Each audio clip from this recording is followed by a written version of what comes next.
शैतान के 3 सोने के बाल की कहानी। बहुत पुराने समय की बात है। एक बहुत गरीब औरत ने एक सुंदर बेटे को जन्म दिया। उस बच्चे के हाथ पर नीले रंग का एक बड़ा सा दाग था, जो पंडितों के अनुसार उसे भाग्यवान बना रहा था। उसके जन्म के साथ ही उस गांव के ज्ञानी ध्यानी पंडित ने भविष्यवाणी की कि यह बच्चा 14 साल की उम्र में एक राजकुमारी से विवाह करेगा और खुद राज करेगा। एक दिन ऐसा हुआ कि एक राजा शिकार खेलते हुए रास्ता भूलकर उसी गांव में आया जहां उस बालक का जन्म हुआ था। गांव वालों ने उस राजा को पहचाना नहीं, क्योंकि उन लोगों ने कभी उसे देखा ही नहीं था। गांव के एक बूढ़े ने बातों बातों में राजा को बताया कि कुछ दिनों पहले उनके गांव में एक ऐसा बच्चा पैदा हुआ है जो 14 साल की अवस्था में इस राज्य के राजा की लड़की से विवाह करेगा। राजा को ये बात सुनकर बहुत गुस्सा आया, क्योंकि कुछ दिन पहले उसके घर में एक बेटी का जन्म हुआ था। राजा वैसे भी बहुत ही घमंडी और कठोर हृदय का व्यक्ति था। राजा ने सोचा कि क्यों न मैं उस गरीब औरत को कुछ धन देकर इसका बच्चा इससे ले लूं और इसका काम तमाम कर दें, तो न ही यह भाग्यवान बच्चा रहेगा और न ही मेरी राजकुमारी से विवाह कर पाएगा। वह गांव के उस बूढ़े से बोला, बाबा तुम मुझे उस औरत के पास ले चलो। वह उस बच्चे को ठीक ढंग से नहीं पाल पाएगी। मैं उस बच्चे को अच्छे ढंग से पालकर बड़ा करूंगा। बूढ़ा उस राजा को उस भाग्यवान बच्चे की मां के पास ले गया। राजा ने उससे अपना बच्चा देने की विनती की और बोला, तुम बहुत गरीब हो, इस बच्चे को कैसे पाल सकोगी? ये बच्चा मुझे दे दो, मैं इसे बहुत अच्छी तरह पालूंगा। वह गरीब औरत उसे अपना बच्चा देने से इनकार करती रही। तब राजा ने उसे बहुत सा धन दिया और बोला, इस धन से तुम अपना पेट पालना और जब ये तुम्हारा भाग्यवान बेटा बड़ा हो जाएगा तो खुद ही तुम्हारे पास आ जाएगा। गरीब माँ ने सोचा, चूंकि ये बहुत ही भाग्यशाली बच्चा है इसीलिए यह अमीर आदमी इसे लेने मेरे घर आ पहुंचा है। शायद यही ईश्वर की इच्छा है। बहुत सोच विचार के बाद उस गरीब औरत ने अपना बच्चा राजा को दे दिया। राजा ने उस बच्चे के लिए एक लकड़ी का संदूक खरीदा और उस संदूक में डालकर बहते हुए पानी में छोड़ दिया। उसने सोचा कि दम घुटने से बच्चा इस संदूक के अंदर ही मर जाएगा। वह ये सोचकर मन ही मन बहुत खुश हो रहा था कि उसने अपनी प्यारी सी बेटी को उस अनचाहे पति से बचा लिया।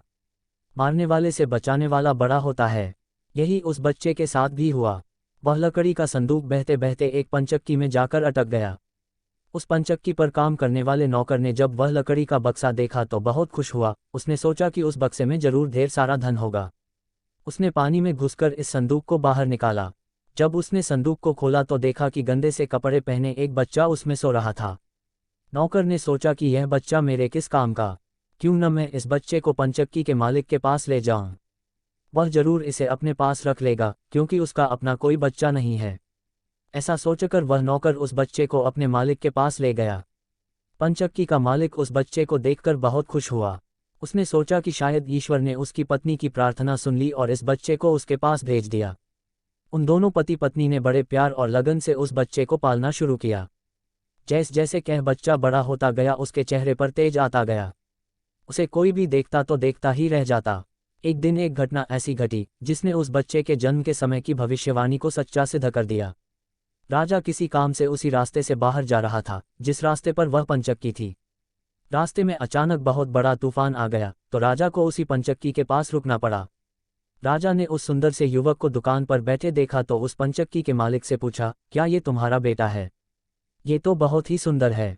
चक्की का मालिक बोला, यह मेरा बेटा ही है, क्योंकि हमने ही इसे पाल पोस कर बड़ा किया है। आज से करीब 14 साल पहले ये बच्चा हमें एक लकड़ी के संदूक में मिला था। राजा को पुरानी बातें एकदम ताज़ा हो गई। उसे चक्की के मालिक की बात सुनकर बहुत आश्चर्य हुआ कि वह बच्चा, जिसे वह अब तक मरा हुआ समझ रहा था, अभी तक जिंदा है। उसने उस लड़के को खत्म करने की तरकीब फिर सोची। वह पंचक्की के मालिक से बोला, क्या आप इस लड़के को मेरा एक काम करने की आज्ञा दे सकते हैं? मैं रानी के पास एक पत्र भिजवाना चाहता हूँ। ये पत्र बहुत ही जरूरी है। मैं इस काम के लिए इसे सोने के 2 सिक्के दूंगा। लड़के ने फौरन हाँ कर दी और चक्की का मालिक भी उसे भेजने के लिए तैयार हो गया। राजा ने झट से अपनी रानी को एक पत्र लिखा।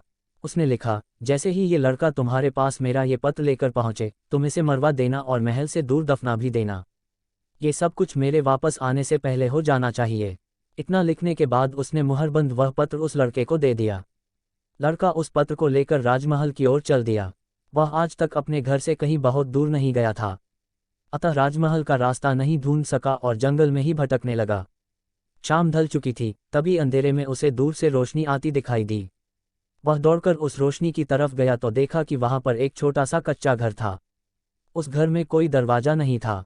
जब वह उस घर में घुसा तो उसने देखा कि एक बूढ़ी औरत आग जलाए बिल्कुल अकेली बैठी है। वह औरत उस लड़के को अपने सामने देखकर डर गई। उसने लड़के से पूछा, बेटा तू कहाँ से आ रहा है और तुझे कहाँ जाना है? लड़के ने जवाब दिया, मैं पास के गांव की पंचक्की से आ रहा हूँ और रानी माँ को यह खत देने जा रहा हूँ। पर मैं इस जंगल में अपना रास्ता भूल गया हूँ। रास्ता ढूंढते ढूंढते शाम हो गई। अंधेरे में मुझे यही घर दिखाई दिया, इसलिए मैं रात गुजारने के लिए यहाँ आ गया।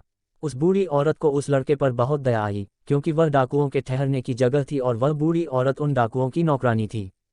उसे डर था कि अगर डाकुओं ने उसे देख लिया तो उसे मार डालेंगे। लड़के को यह जानकर पहले तो कुछ डर लगा कि वह डाकुओं के घर में घुस गया है, पर अंधेरे में कहीं और जाना भी आसान काम नहीं था। और दिन भर चलते रहने के कारण वह बहुत थक चुका था, सो उसे बहुत जोरों की नींद आ रही थी। वह उस बुढ़िया के कहने पर घर के एक कोने में चुपचाप जमीन पर सो गया। आधी रात के बाद जब डाकू उस घर में आए तो किसी और को अपने घर में सोता देखकर अपनी नौकरानी पर बहुत गुस्सा करने लगे। बूढ़ी नौकरानी ने उन्हें सारी बात बता दी और वह चिट्ठी भी डाकुओं के सरदार के हाथ पर रख दी जो उस लड़के ने उसे दिखाई थी। राजा की मोहर देखकर उन डाकुओं को उस चिट्ठी पर कुछ शक हुआ। सरदार ने बड़ी सावधानी से उस चिट्ठी को खोलकर पढ़ा तो सोते हुए उस लड़के पर उसे बहुत तरस आया। उसने उस चिट्ठी को फाड़ दिया और एक दूसरी चिट्ठी उसमें रख दी। उस चिट्ठी में लिखा था, जैसे ही ये लड़का राजमहल में पहुंचे तुम इस लड़के से अपनी राजकुमारी का विवाह कर देना। ये काम मेरे वापस आने से पहले ही पूरा हो जाना चाहिए।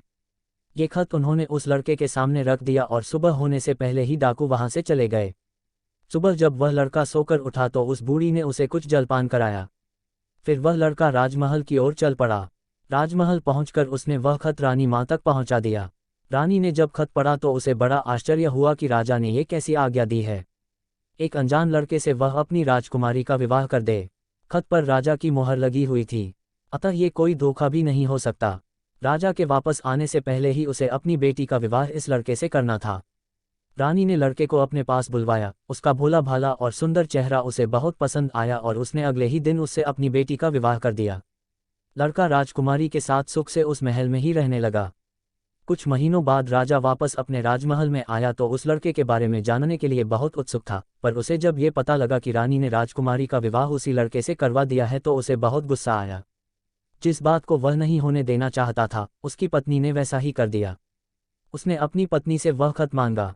राजा ने उसमें उस लड़के से राजकुमारी के विवाह की बात लिखी देखकर हतप्रभ रह गया।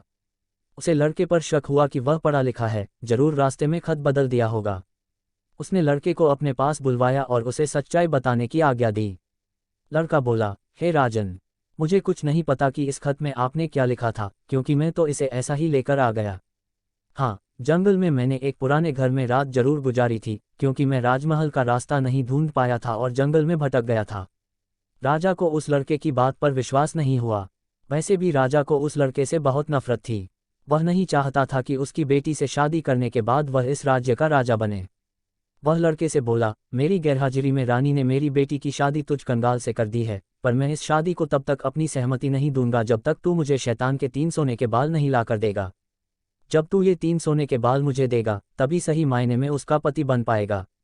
राजा ने ऐसी असंभव शर्त इसलिए रखी थी कि 3 सोने के बाल ढूंढते ढूंढते ही यह लड़का कहीं मर खप जाएगा। इस प्रकार उसे इस लड़के से अपने आप छुटकारा मिल जाएगा। अब लड़के के आगे राजा की आज्ञा का पालन करने के अलावा कोई और रास्ता नहीं था, क्योंकि अगर वह राजा की आज्ञा का उल्लंघन करेगा तो भी राजा उसे मरवा देगा। इससे अच्छा है कि बाहर जाकर ढूंढने पर शायद वह 3 सोने के बाल लाने में सफल हो जाए। वह अगले दिन मुहंदेरे ही शैतान के सोने के बाल ढूंढने निकल पड़ा।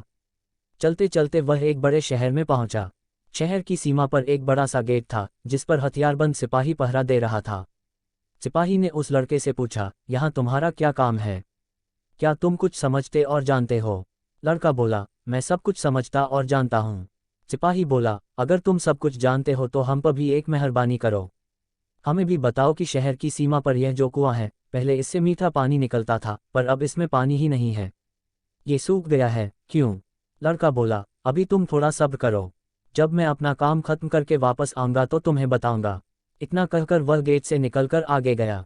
उसके बाद वह दूसरे शहर के बड़े से गेट के पास पहुंचा तो वहां पर भी एक हथियारबंद सिपाही पहरा दे रहा था।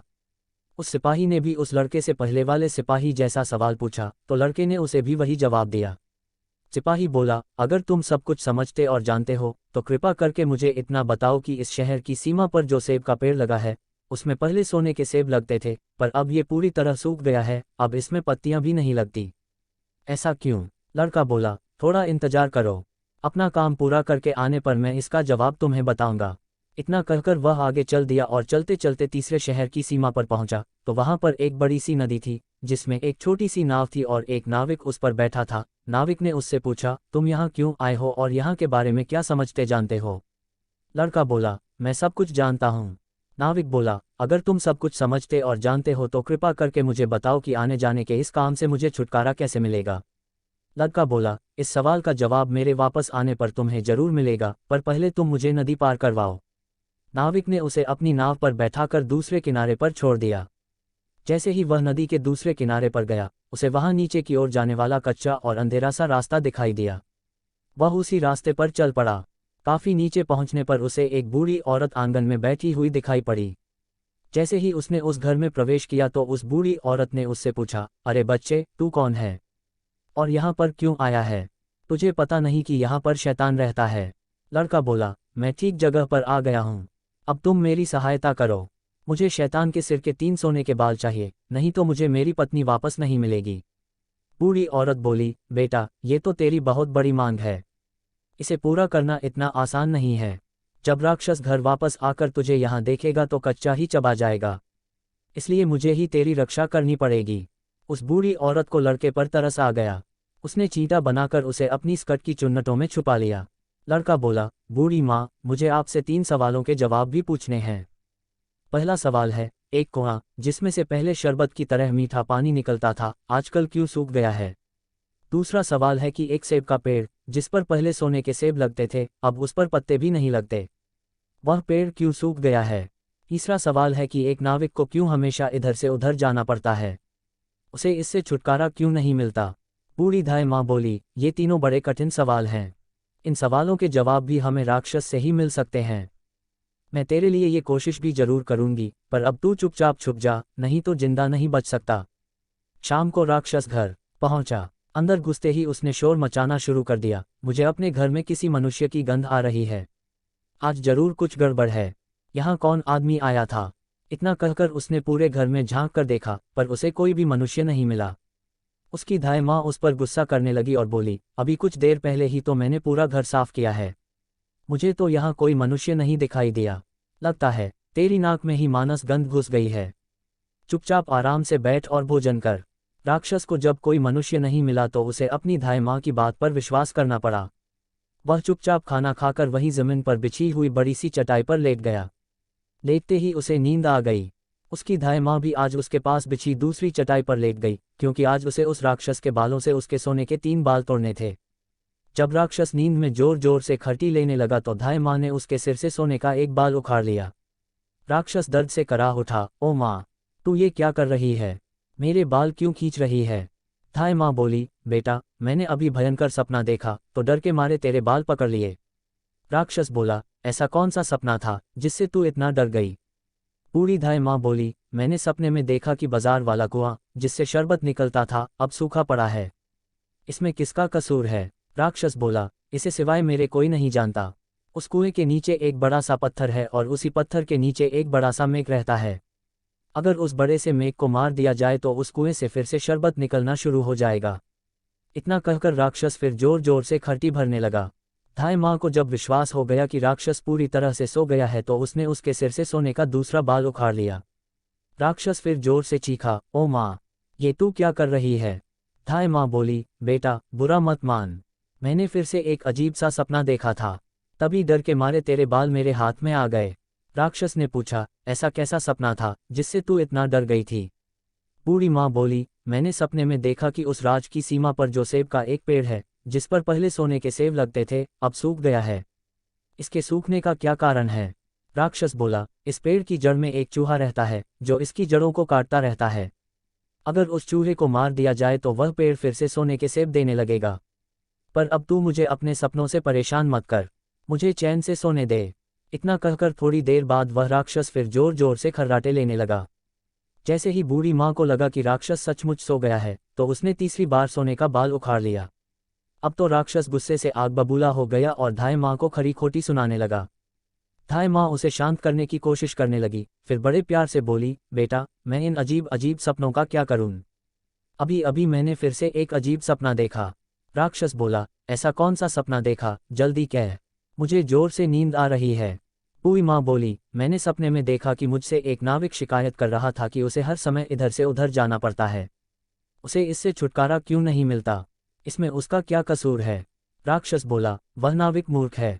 जिस दिन वह किसी और आदमी के हाथ में अपना चप्पू दे देगा, उसे हर रोज के आने जाने से छुटकारा मिल जाएगा। इतना कहकर राक्षस फिर से अपनी चटाई पर लेट गया और खर्राटे लेने लगा। अब धाय माँ ने उस लड़के को अपनी स्कर्ट से निकाला और उसे 3 सोने के बाल देकर बोली, अपने तीनों सवालों के जवाब तो तू सुन ही चुका है। अब ये ले 3 बाल और तुरंत यहाँ से भाग जा। लड़के को असली रूप में करने के बाद धाय माँ ने झटपट उसे घर से बाहर निकाल दिया। लड़के ने हृदय से उसको धन्यवाद दिया और अपने ससुर के राज्य की ओर चल पड़ा। रास्ते में उसे फिर वही नाविक और पहरा देते हुए दोनों सिपाही मिले। नाविक ने जब उसे दूसरी ओर उतारा तो वह लड़का बोला, तुम अपना ये चप्पू किसी और के हाथ में दे देना, तभी तुम्हें इस रोज रोज के आने जाने से छुटकारा मिल जाएगा। जब सिपाही को उसने उसके प्रश्न का उत्तर बताया तो उसने बहुत सा धन एक गधे पर लादकर उस लड़के को इनाम के रूप में दिया। वह उस धन से लदे हुए गधे को लेकर जब पहले सिपाही के पास पहुंचा तो उसे भी उसके प्रश्न का उत्तर बताया। उस सिपाही ने भी बहुत सा धन एक गधे पर लादकर उसको इनाम दिया। अब वह सोने के 3 बाल और 2 गधों पर ढेर सारा धन लेकर अपने ससुर के पास पहुंचा तो उसे देखकर राजा हैरान रह गया। तीनों बाल और धन से भरे हुए 2 गधों को देखकर राजा ने उससे पूछा, तुम्हें यह इतना ढेर सारा धन कहाँ से मिला? लड़का बोला, मैं नदी के उस पार गया था, वहाँ मुझे बहुत सारा धन मिला, उसमें से कुछ धन मैं अपने साथ ले आया। राजा को लालच आ गया। वह लड़के से बोला, क्या मैं भी नदी के उस पार से तुम्हारी तरह कुछ धन ला सकता हूँ? लड़का बोला, क्यों नहीं। उस नदी में नाव पर एक नाविक बैठा है जो अपनी नाव से आपको उस पार ले जाएगा, पर आप उसका चप्पू उससे लेकर नाव को खुद चलाएंगे तो नदी की दूसरी ओर पहुंचकर ढेर सारा धन ले आएंगे। लालची राजा इतना सुनकर नदी की ओर चल पड़ा। वहां सचमुच ही एक छोटी सी नाव पर एक नाविक बैठा था। राजा उस नाविक के पास गया और उसके हाथ से उसका चप्पू लेकर खुद नाव चलाने लगा। अब उस नाविक को रोज के आने जाने से छुटकारा मिल गया और राजा को उस नाविक की जगह हर समय नाव पर इधर से उधर जाने की सजा मिली। दोस्तों, आपको ये वीडियो कैसा लगा? अगर अच्छा लगा हो तो वीडियो को लाइक कर देना और इसी तरह का इंटरेस्टिंग कहानी सुनने के लिए हमारे चैनल को सब्सक्राइब कर लेना।